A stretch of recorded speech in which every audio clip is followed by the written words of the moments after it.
I'm going to do and sound normal, maybe. On the other side, in 2028, if you looked at the polls, Marco Rubio was like 8%, 10%, and JD Vance was overwhelmingly. And they both speak well, and you saw what Vance did in the debate with Tim Walz. You saw what he did 30 or 40 times on weekend news shows. He just demolished all of these left-wing newscasters. And Rubio did the same thing when he went before the Senate or the House. They're both good. But Rubio is getting a little bit more traction now.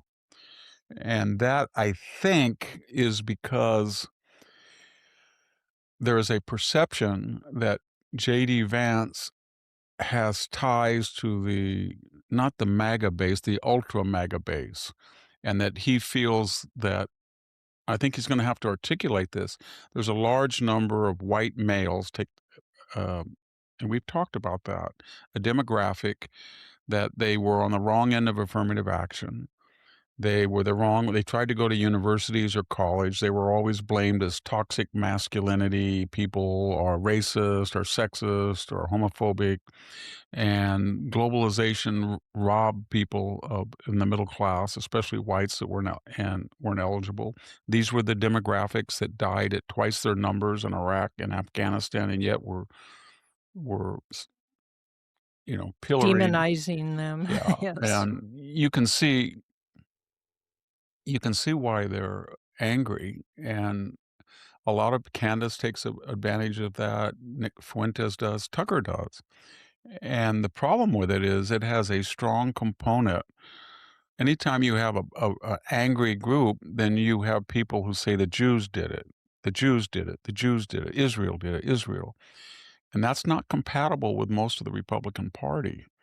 And so at some key point, and Vance has already come out and attacked Nick Fuentes and said, "Don't talk. You can eat s." Very vulgar. I don't think. By the way, I don't understand this. Both on both parties, I don't understand why you say "shi" word or "fu" if you're the mayor. I don't like it. The mainstreaming of vulgarity. I know we live in a vulgar age, but it's. But when Vance said that Fuentes could eat "shi," he was attacking him because he attacked his wife. So it was, but he's going to have to do more of that. He didn't attack the Groypers because that's nobody knows how large that constituency is. Nobody knows if they really like Fuentes. They do like people who say, you're on the short end of the stick. You don't get affirmative action. There's no programs for you from the federal government.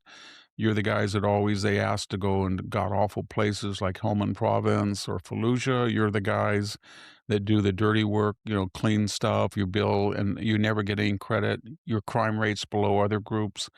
So that is a disaffected demographic. And he's going to have to find a way to excise the anti-Semitic portion of the leadership that appeals to that group while keeping that group in the fold. Yeah. Do you Rubio, on the other hand, just very quickly, is he he's done fantastic. I mean, China's pulling out of Panama. He went down there after Trump did the Art of the Deal fireworks. He went down there and actually hammered out the details to get them out of the entry and exit points. At least they're starting to get out in Panama. He was very crucial in the Venezuela thing. I think he'll be very crucial if something's going to happen in Cuba. They don't have any fuel. They don't have any money. And he's very calm when he goes before the Senate and the House. As I said earlier, it's a tutorial on how to deal with these pathetic egos on the Democratic side. So I don't know what's going to happen, but you get the sense that and then there's the electoral consequences. I don't think well, I'll have to look at my history, but I don't know of a case offhand where a sitting vice president under one president has come back to have another term under another president. So when Trump as vice says president, we've yeah. got two great people, Vance and Rubio, he never says it, but the subtext is that Vance would be the top of the ticket and Rubio would be the bottom. But if this anti-Semitic Israel hard right stuff is not solved, then I think The Republicans they have to find a way of solving it without alienating people who have been misled, and blaming them. But you have to be when I say misled, I mean, if anybody buys into the idea that the Jews are responsible for maladies, they're crazy. And, I think maybe part of it is they say, well, Jewish people are 75% Democrat. That's changing.